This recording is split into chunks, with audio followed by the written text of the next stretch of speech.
Ce qui m'a fait venir ici en tout cas, et ce qui m'a plu, c'est que quand je suis venu en entretien, on m'a vraiment mis un projet de futur. C'est-à-dire que moi, j'avais pas d'expérience dans le côté soins, et cetera et tout. Et avec ce monde-là handicap surtout, qui me propose la masse, c'est qu'à partir de septembre, je vais commencer une formation d'aide-soignant par exemple. Donc ça va me permettre de gagner un diplôme, gagner aussi en reconnaissance dans le travail et d'apprendre toutes les techniques et les bases. Et on est là déjà pour les résidents, ce qui est le plus important. Et après, si on peut évoluer aussi dans notre carrière professionnelle, la masse nous permet de faire des formations comme aide-soignant, AES, etc., etc. Et j'ai entendu qu'ici, ils le recrutaient. Donc simplement, je me suis présentée à la masse avec mon CV, on m'a fait visiter. Et en fait, je me disais, tiens, je suis quand même pas formée pour ça.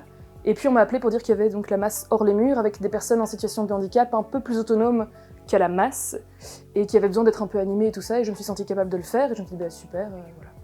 Je pense que des jeunes qui débutent dans le métier, forcément, s'ils sont venus à la masse, c'est qu'il y a un attrait, et ça va être très moteur, parce que quand on est dedans, on apprend les pathologies, les soignants sont là pour nous expliquer, ils ont l'expérience de leurs patients, comment réagir, et on apprend tous les jours.